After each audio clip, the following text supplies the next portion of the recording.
বিসমিল্লাহির রহমানির রহিম। প্রিয় শিক্ষার্থী, কেমন আছো তোমরা? আশা করি ভালো আছো। আমি ইনশাআল্লাহ আল্লাহর রহমতে ভালো আছি। তো আমরা আমাদের চট্টগ্রাম কলেজে স্কুল কর্তৃক পরিচালিত যে অনলাইন শ্রেণী কার্যক্রম, সেই অনলাইন শ্রেণী কার্যক্রমের ধারাবাহিকতায় আজকে আমরা আমাদের পঞ্চম শ্রেণীর বিষয় বাংলা পাঠ শখের মৃৎশিল্প নিয়ে আশা করি আলোচনা করব। তো তোমরা আশা করি বই, খাতা বা ডায়েরির সামনে রেখে একটু লক্ষ্য করবা ক্লাসের দিকে আমি কি বলতে চাচ্ছি এবং আমরা যে পাঠটা আজকে আলোচনা করব সেই পাঠের বিষয়বস্তু কি, সেই পাঠ সম্পর্কে আমরা আজকে জানবো। আমরা প্রথমে আসি শখের মৃৎশিল্প। শখ শব্দের অর্থ হচ্ছে ইচ্ছা বা রুচি। আমরা বলি যে আমার শখ হলো খেলাধুলা, কেউ বলে আমার শখ হলো পড়ালেখা, কেউ বলে আমার শখ হলো স্টাম্প বা টিকিট সংগ্রহ, কেউ বলে আমার শখ হলো বাগান করা। আমরা এভাবে বিভিন্ন ধরনের শখের কথা প্রকাশ করি। তো এখানে শখের মৃৎশিল্প বলা হচ্ছে। তাহলে মৃৎশিল্প কি? মৃৎশিল্প শব্দের অর্থ হচ্ছে, মৃৎ শব্দের অর্থ হচ্ছে মাটি, আর মৃৎশিল্প শব্দের অর্থ হচ্ছে মাটি দ্বারা বা মাটি দিয়ে তৈরি শিল্পকর্মকেই আমরা মৃৎশিল্প বলি। আমাদের যদি প্রশ্ন করা হয় মৃৎশিল্প কি, আমরা বলবো মাটি দ্বারা বা মাটি দিয়ে তৈরি বিভিন্ন ধরনের যে শিল্পকর্ম, সেই শিল্পকর্মকেই আমরা বলবো মৃৎশিল্প। আর তাহলে শখের মৃৎশিল্প মানে কি? অর্থাৎ শখ বা ইচ্ছা বা রুচি অনুযায়ী মাটি দ্বারা বিভিন্ন ধরনের তৈরি নকশা বা শিল্পকর্মগুলোকেই আমরা শখের মৃৎশিল্প বলবো। তো প্রিয় শিক্ষার্থীরা, আশা করি তোমরা শখের মৃৎশিল্প শব্দটির অর্থ আশা করি বুঝতে পেরেছো। এখন আমরা এই পাঠটা দুইটা পর্বে ভাগ করব, যেহেতু এটা একটু গদ্য আকারে রচিত। আমরা এটাকে দুইটা ক্লাসে ভাগ করব। প্রথম ক্লাস অর্ধেক আলোচনা করব, আর দ্বিতীয় ক্লাসে পরের অর্ধেক আমরা আলোচনা করব।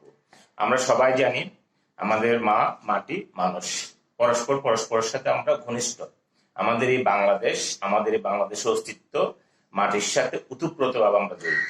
আমরা পল্লীর সন্তান বলি, আমরা মাটির সন্তান বলি। এই মা, এই মাটি আমাদের আশ্রয়দাতা। হ্যাঁ, এই মা মাটি, এইগুলোর মাধ্যমে আমরা আমাদের স্বকীয়তা প্রকাশ করতে পারি। তো অনেক সময় হয় কি, আমরা হয়তো বলতে পারি এখন তো স্যার আমরা যে মাটির কথা বলছি, মৃৎশিল্পের কথা বলছি, এই বিষয়গুলো তো আস্তে আস্তে আমাদের মধ্য থেকে হারিয়ে যাচ্ছে। আসলে আমরা যত বেশি যন্ত্র নির্ভর হচ্ছি, যত বেশি তথ্য প্রযুক্তি নির্ভর হচ্ছি, তত বেশি আমরা শিল্প বিপ্লবের দিকে ধাবিত হচ্ছি, তত আমরা বেশি আমাদের এই যে মৃৎশিল্প, আমাদের এই যে কুটির শিল্প, হ্যাঁ, আমাদের এই যে গ্রামীণ শিল্প, এগুলো থেকে আমরা আস্তে আস্তে দূরে সরে যাচ্ছি। তো মূলত এই পাঠের উদ্দেশ্য হলো আমাদের অতীত ঐতিহ্য, আমাদের গ্রামীণ শিল্পকর্ম, আমাদের মৃৎশিল্পের বিভিন্ন নমুনা, এগুলো একসময় আমাদের দেশের বিভিন্ন শিল্পকর্মকে প্রতিনিধিত্ব করেছে, কিন্তু কালের বিবর্তনে আমাদের মধ্য থেকে সেগুলো আজকে হারিয়ে যাচ্ছে। তাহলে আমাদের এই সংশ্লিষ্ট এই পাঠটি আমাদের পাঠের অন্তর্ভুক্ত করার উদ্দেশ্য হলোই আমরা এগুলোকে ধারণ করব এবং লালন করব, এবং আমাদের দেশব্যাপী বা পৃথিবীব্যাপী আমরা এগুলা ছড়িয়ে দিব, কারণ এটাই আমাদের ঐতিহ্য। তো ঠিক আছে, আমরা তাহলে আসি। আমরা প্রথমে বলেছি আমাদের এই পাঠটির আমরা দুইটা পর্বে ভাগ করব। প্রথম পর্বে আমি আজকে অর্ধেক হয়তো পড়াবো, অর্ধেক পড়িয়ে হয়তো একটা দুইটা কোয়েশ্চেন নিয়ে আলোচনা করব, তারপর বাকি অর্ধেক আমরা পরের ক্লাসে পড়াবো। তো আশা করি তোমরা আমার কথাগুলো যদি শোনো, তাহলে এখানে কিছু শব্দ আছে বা বিভিন্ন শিক্ষণীয় কিছু বিষয় আছে যেগুলো আমাদের অজানা, সেই বিষয়গুলো সম্পর্কে আমরা বলতে পারবো বা শিখতে পারবো বা জানতে পারবো, বা আমরা নিজেরা জ্ঞান লাভ করতে পারবো। তো আমি প্রথমে আসি শখের মৃৎশিল্প। গ্রামের নাম আনন্দপুর। আনন্দপুর একটা গ্রামের নাম। কথায় আছে মামার বাড়ি রসের হাড়ি। আমরা সবাই বলি যে মামার বাড়ি রসের হাড়ি। অর্থাৎ রসের হাড়ি বলতে কেন বলা হচ্ছে? রসের হাড়ি বলতে এখানে মামার বাড়িটা হচ্ছে যে আমাদের জন্য উপভোগ্য একটা বিষয়। আমরা নানার বাড়িতে কি করি? মজা করি, আনন্দ করি, সেই জন্য এটাকে বলা হচ্ছে রসের হাড়ি। বলেছে আসলেই তাই, পড়া নেই, বাঁধা নেই, যেখানে খুশি ঘুরে বেড়াও, যা খুশি খাও, এই তো মামার বাড়ি। অর্থাৎ আমাদের নিজেদের বাড়িতে কত চাপ, কত বাধা, কত প্রতিকূলতা, কত শাসন, কিন্তু মামার বাড়ি বা নানার বাড়িতে এইগুলো আমাদের নেই। আমরা যেন সেখানে মুক্ত পাখির মতো উড়ে বেড়াই, ঘুরে বেড়াই, আমাদের স্বকীয়তা প্রকাশ করি, আমাদেরকে কেউ কোনো বাধা দেয় না। বলেছে গেল বছর পহেলা বৈশাখের ছুটিতে গিয়েছিলাম আনন্দপুর। সেখানে পহেলা বৈশাখী মেলা বসে। মেলা শব্দের অর্থ হচ্ছে মিলন মেলা বা মিলন ক্ষেত্র, যেখানে কোনো একটা অনুষ্ঠানকে কেন্দ্র করে বিভিন্ন সম্প্রদায় বা বিভিন্ন শ্রেণী বা বিভিন্ন ধর্মের মানুষরা ঐক্যবদ্ধ বা একত্রিত হয়, সেটাকে বলি আমরা মেলা। মামা বললেন তোমাদের মেলা দেখতে নিয়ে যাব। আমরা ছিলাম 4 জন, আমি, মামাতো বোন বৃষ্টি, সোহানা আর ছোট ভাই তাজিম। মেলা বসে সকালে। আমরা একটু দেরি করেই গেলাম। মামা বেশ মজার মানুষ, কাঁধে ঝুলানো একটা ব্যাগ, তাতে তাকে ছবি আঁকার জিনিস, তাকে একটা বাঁশি। পড়েন ঢাকার চারুকলা ইনস্টিটিউটে। চারুকলা ইনস্টিটিউট হচ্ছে যেখানে শিল্পকর্ম নিয়ে যারা কাজ করে। তোমরা হয়তো বড় হয়ে আরো বিস্তারিত শিখবা। আমরা যেমন বলি উচ্চতর ডিগ্রি, চারুকলা ওইটা একটা উচ্চতর ডিগ্রি, একটা বিষয়। তাদের কাজ হচ্ছে যে বিভিন্ন ধরনের সুন্দর সুন্দর ছবি আঁকা, কারুশিল্প, চারুশিল্প, বিশেষ করে চারুশিল্পটাই প্রধান তাদের। মেলার একটু কাছে পৌঁছতেই শুনতে পেলাম নাগরদোলার ক্যাচর ক্যাচর শব্দ। দেখলাম বাঁশের তৈরি কুলো, ঢালা, জড়ি, চালুন, মাছ ধরা ছাই, খালুই, এগুলো সব আমাদের গ্রামীণ ব্যবহার্য সামগ্রী। আরো কত কি বসেছে। বাঙ্গি তরমুজ, বাঙ্গি মানে আমরা যেটাকে বাঘ বলি, তরমুজ, তারপর মুড়ি, মুরকি, জিলাপি আর বাতাসার দোকান সারি সারি। যে মেলায় কি কি আসছে। আর একটু এগুতেই দেখতে পেলাম কত রঙের, কত বর্ণের, বিচিত্র সব মাটির হাঁড়ি। বিচিত্র শব্দের অর্থ হচ্ছে নানা ধরনের বা নানা রঙের হাঁড়ি। ফুল, পাতা, মাছের ছবি আঁকা শেষ হবে।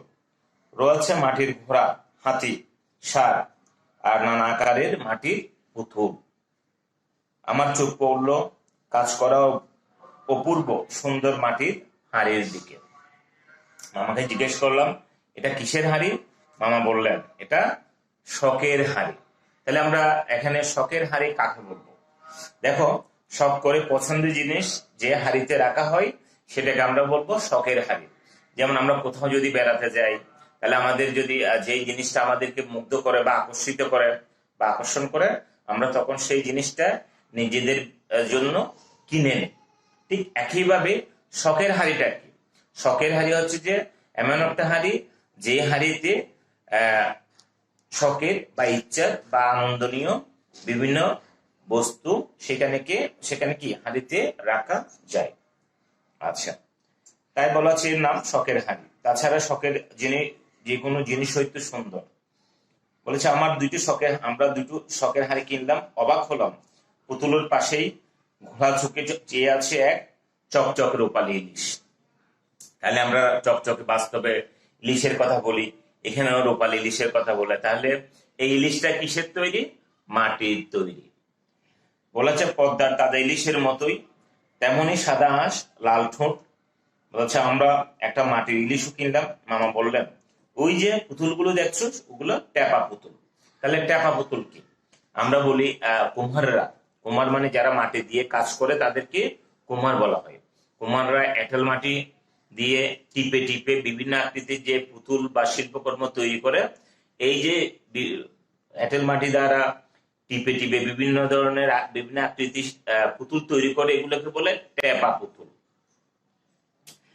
নরম এঁটেল মাটি টিপে টিপে বলা হচ্ছে এইসব পুতুল বানানো হয়, যেমন বউ জামাই, কৃষক, নদ পড়া ছোট্ট মেয়ে, নানা রকমের মাটির ট্যাপা পুতুল। মেলার এক প্রান্তে বড় জায়গা জুড়ে এসব মাটির পুতুলের দোকান। মামা বললেন এগুলো হচ্ছে কি মাটির শিল্পকলা। মাটির শিল্পকলা কেন বলা হচ্ছে? কারণ এই শিল্পকর্মগুলো কি দ্বারা তৈরি হচ্ছে? মাটি দ্বারা তৈরি হচ্ছে, সেই জন্য এগুলোকেই বলা হয় মাটির শিল্পকলা। মামা বুঝিয়ে বললেন যখন কোনো কিছু সুন্দর করে আঁকি বা বানাই অথবা গাই তখনই তা হয় শিল্প। যেমন আমরা বলি শিল্প। শিল্প কি? শিল্প হচ্ছে মানুষের যে সৌন্দর্য বা মনের ভাব বা মনের ভাবনাটাকে ফুটিয়ে তোলা। মানুষের মনের সুন্দর ভাবনাগুলিকে যখন গান আকারে, ছবি আকারে, হ্যাঁ, কিংবা অন্য কোনো মাধ্যমে ফুটিয়ে তোলা হয়, তখন সেটাকে বলা হয় শিল্প। আর কাজটাকে যখন একসাথে করা হয় তখন বলা হয় শিল্পকর্ম। তাহলে শিল্পের এই কাজকে বলা হয় শিল্পকলা। আমাদের দেশের সবচেয়ে প্রাচীন শিল্প হচ্ছে মাটির শিল্প। আমাদের দেশের সবচেয়ে প্রাচীন শিল্প কি? মাটির শিল্প। তোমরা এটা প্রশ্ন খেয়াল রাখবা, অনেক সময় প্রশ্ন আসে আমাদের দেশের সবচেয়ে প্রাচীন শিল্পকর্ম কোনটি? আমরা বলবো মাটির শিল্পকর্ম। এদেশের কুমার সম্প্রদায় যুগ যুগ ধরে তৈরি করে আসছে মাটির জিনিস, যেমন কলস, কলস মানে কলসি, হাঁড়ি, সরা, বাসনকুসন, পেয়ালা, সরাই, মটকা, জ্বালা, পিঠে তৈরির নানা ছাঁচ, আরো কত কি। এগুলো হচ্ছে আমাদের ঘরের নিত্য প্রয়োজনীয় ব্যবহার্য জিনিসপত্র। মাটি তৈরি শিল্পকর্মকে আমরা বলি মাটির শিল্প বা মৃৎশিল্প। হচ্ছে শিল্পের প্রধান উপকরণ হলো মাটি। তবে সব মাটি দিয়ে কাজ হয় না, দরকার পরিষ্কার এঁটেল মাটি। এঁটেল মাটি কেন? কারণ এঁটেল মাটি পিচ্ছিল, অর্থাৎ আমরা যেমন বলি দোআঁশ মাটি বা বেলে মাটি দিয়ে শিল্পকর্ম তৈরি করা যায় না, কিন্তু এঁটেল মাটি দিয়ে শিল্পকর্ম তৈরি করা যায়। কেন? এঁটেল মাটি পিচ্ছিল বলে যখন মাটিতে এগুলা প্যাস্টের মতো তৈরি করে যে কোনো আকৃতি বা যে কোনো রূপ দেওয়া যায়, তাই মাটির তৈরি শিল্পকর্মগুলো মূলত এঁটেল মাটির দ্বারা তৈরি করা হয়। দোআঁশ মাটি তেমন আঠালো নয়, আর বেলে মাটি তো ঝরঝরে, তাই এগুলো দিয়ে মাটির শিল্প হয় না। এঁটেল মাটি হলেই যে তা দিয়ে শিল্পের কাজ করা যাবে তাও নয়, এই জন্য অনেক যত্ন আর শ্রম দরকার হাতের নৈপুণ্য ও কারিগরি জ্ঞান। আমরা বলি নৈপুণ্য এবং কারিগরি জ্ঞান কি, যেমন এঁটেল মাটি পাইলেই যে সবাই কি শিল্পকর্ম তৈরি করতে পারে না, এটার যে নৈপুণ্য বা দক্ষতা বা এটার যে জ্ঞান, এটার যে সৃষ্টিশীলতা, হ্যাঁ, এই ধরনের তোমার জ্ঞান থাকতে হবে। যে কেউ এঁটেল মাটি দিয়ে শিল্পকর্ম তৈরি করতে পারবে না। তাহলে শিল্পকর্ম তৈরি করতে গেলেও সেখানে মেধার দরকার, সেখানে জ্ঞানের দরকার, সেখানে অভিজ্ঞতার দরকার। যার কারিগরি দক্ষতা আছে সেই ভালো শিল্পকর্ম তৈরি করতে পারে। যেহেতু এটা আমাদের দেশের প্রাচীন শিল্পকর্ম, সুতরাং কুমাররা এই মাটি দিয়ে বিভিন্ন ধরনের শিল্পকর্ম তৈরি করতে অভ্যস্ত বলে তারা খুবই অভিজ্ঞ। কারা? কুমাররা। তাহলে কুমার কাদের বলা হয়? যারা মাটি দিয়ে বিভিন্ন জিনিসপত্র তৈরি করে। যেমন আমাদের একসময় বাড়ির তৈজসপত্র বলে আমরা গৃহস্থালীর ব্যবহার্য জিনিসপত্র সবগুলো মাটি দ্বারা তৈরি হতো, তাহলে এগুলো আমরা ব্যবহার করতাম। এই জন্য এই শিল্পটাকে বলা হচ্ছে প্রাচীন শিল্প। বলা হচ্ছে এই জন্য অনেক যত্ন আর শ্রম দরকার হাতের নৈপুণ্য, কারিগরি জ্ঞান। কুমারদের কাছে বলা হচ্ছে এসব খুব সহজ, কারণ তারা বংশ পরম্পরায় এই কাজ করে আসছে। তো আমরা প্রিয় শিক্ষার্থীরা আজকে যে অর্ধেক বললাম, এই অর্ধেক আমরা শেষ করব। বাকি অর্ধেক আমরা পরের ক্লাসে কয়েকটা প্রশ্ন নিয়ে আলোচনা করবো। আজকে আমরা এটা আলোচনা করি, আমি দুইটা প্রশ্ন নিয়ে আলোচনা করছি। এক নাম্বার শব্দার্থ, 2 নাম্বার হচ্ছে খালি ঘর পূরণ। কারণ আমাদের যেহেতু পাঠটা বড়, আমরা এটাকে 2টা পার্টে ভাগ করেই ক্লাস নেব। আমি প্রথমে আসি সব 1 নম্বর শব্দার্থটা দেখো। শখ শব্দের অর্থ আমরা আগে বলেছি ইচ্ছা বা রুচি। যেমন আমার শখ বই পড়া, কেউ বলে আমার শখ খেলাধুলা করা, কেউ বলে আমার শখ বাগান করা। তাহলে শখ বা রুচি বা ইচ্ছা। ট্যাপা পুতুল, অর্থাৎ কুমাররা এঁটেল মাটি দিয়ে টিপে টিপে বিভিন্ন ধরনের যে পুতুল তৈরি করে সেটাকে বলে ট্যাপা পুতুল। ট্যাপা পুতুল বলা হয় মূলত টিপে টিপে তৈরি করা হয় বলে, হাতের আঙ্গুলে টিপে টিপে বিভিন্ন আকৃতি দান করে পুতুলগুলো তৈরি করা হয় বলে এগুলোকে বলে ট্যাপা পুতুল। তারপর নকশা শব্দের অর্থ হচ্ছে যে একটা শিল্পকর্ম, অর্থাৎ মাটির তৈরি বিভিন্ন ধরনের বিভিন্ন আকৃতির শিল্পকর্মকেই আমরা কি বলি? নকশা। তারপর শালবন বিহার, এটা শালবন বিহারটা হচ্ছে কুমিল্লার ময়নামতিতে মাটি কুড়ে যে প্রাচীন অষ্টাদশ শতাব্দীতে প্রাচীন বুদ্ধ যে নিদর্শনটা পাওয়া যায়, এটাকে আমরা বলি শালবন বিহার। তাহলে এটা কোথায় অবস্থিত? কুমিল্লার ময়নামতিতে। তারপর টেরাকোটা, আমরা বলি টেরাকোটা কি? অর্থাৎ আমরা টেরাকোটার কথা যখন বলবো সেক্ষেত্রে আমরা বলবো মাটি দ্বারা তৈরি বিভিন্ন শিল্পকর্ম আগুনে পুড়িয়ে বিভিন্ন আকৃতি দান করা হলে সেগুলোকে আমরা বলি কি? টেরাকোটা। অর্থাৎ মাটি দ্বারা তৈরি বিভিন্ন আকৃতির শিল্পকর্ম আগুনে পুড়িয়ে স্থায়ী রূপ দান করা, এটাকেই বলি আমরা টেরাকোটা। তারপর মৃৎশিল্প। মৃৎশিল্প শব্দের অর্থ হচ্ছে যে মাটি দ্বারা তৈরি শিল্প। এরপরে শখের হাড়ি। শখের হাড়ি আমরা আগেও বলেছি, যেখানে আমাদের ইচ্ছা বা আমাদের রুচি অনুযায়ী কোনো জিনিস বা বস্তু আর রাখার যে পাত্র বা বর্তন, সেটাকে আমরা বলি শখের হাড়ি।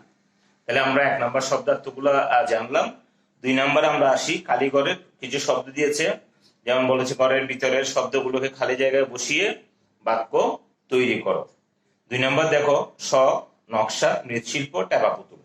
আমাদের ক নম্বর আছে দেখো এই যে ... দেখছো, এসবই গ্রামের শিল্পীদের তৈরি। তাহলে কি এই যে এখানে কি বসবে? টেপা পুতুল। এই যে টেপা পুতুল দেখছো, তাহলে খালি ঘরে কি বসবে? টেপা পুতুল। 2 নাম্বার মাটির পুতুল জমানো আমার একটি কি শখ বা ইচ্ছা। 3 নাম্বার মাটি তৈরি শিল্পকর্মকে কি বলে? তাহলে মাটি তৈরি শিল্পকর্মকে বলা হয় মৃৎশিল্প। 4 নাম্বার আমরা মেলা থেকে অনেক দেশ কিনলাম। কি কিনলাম? অনেক নকশা কিনলাম। তাহলে প্রিয় শিক্ষার্থীরা, আশা করি আমাদের আজকের পাঠের মধ্য দিয়ে মৃৎশিল্প কি কয়েকটা শব্দ সম্পর্কে আমরা জানলাম। এই শব্দগুলোর ব্যবহার আমরা শিখলাম, এবং পাশাপাশি আমাদের গ্রামীণ যে কুমাররা, তাদের মৃৎশিল্পের যে পারদর্শিতা, এই মৃৎশিল্প যে একসময় আমাদের বাংলাদেশের মানুষের প্রাচীন ঐতিহ্যমণ্ডিত শিল্পকর্ম হিসেবে সমাদৃত ছিল, সেই বিষয়টা সম্পর্কে আমরা আজকে জানলাম। তাহলে একসময় এগুলোর যথেষ্ট কদর ছিল। এখন প্রশ্ন, স্যার এগুলো কি এখন নেই? এখনো কিন্তু অনেক ক্ষেত্রে এই শিল্পকর্ম অতীতের যে ঐতিহ্য সেটা বহন করছে। তবে আমরা যদি সেই শিল্পকর্মকে বাঁচিয়ে রাখতে চাই, তাহলে সেটা আমাদেরকে কি করবে? আমাদেরকে আরো সমৃদ্ধি এনে দিবে। তো আমরা আজকে আপাতত আজকের আমরা যে পড়াশোনাগুলো করেছি, এর মধ্যে থেকে আমরা যদি সম্ভব হয় বাড়ির কাজ হিসেবে আমি একটা প্রশ্ন দিচ্ছি। 4 নং কোশ্চেনের প্রশ্ন উত্তরগুলো তোমাদের বাড়ির কাজ হিসেবে করে রাখবা। বাড়ির কাজ দেখো, বাড়ির কাজ বইয়ের 4 নং প্রশ্নের উত্তরসমূহ শিখা ও খাতায় লিখবে। তাহলে আমাদের বাড়ির কাজ বললাম, বইয়ের 4 নং প্রশ্নের উত্তরসমূহ শিখা ও খাতায় লিখবা। তাহলে প্রিয় শিক্ষার্থীরা, আমাদের আজকে ক্লাস আপাতত এখানেই শেষ। আমরা পরবর্তী ক্লাসে বাকি অর্ধেক এবং বাকি অংশগুলো আমরা শেষ করব। তো আশা করি তোমরা সবাই ততদিন সুস্থ থাকবা, ভালো থাকবা ইনশাল্লাহ। আর বাসায় বসে বসে শিডিউল অনুসারে ক্লাসগুলো দেখবা। যখনই স্কুল খুলে তখন আমরা হয়তো আমাদের বাড়ির কাজগুলো দেখবো। তো অহেতুক বা বিনা কারণে বাইরে যাবে না। সবাই আশা করি সুস্থ থাকবা। তো এই বলে আমি শেষ করছি। আগামী ক্লাস দেখার আমন্ত্রণ রইল। সবাইকে আবারও ধন্যবাদ। সুস্থ সুন্দরভাবে থাকবা। আল্লাহ হাফেজ।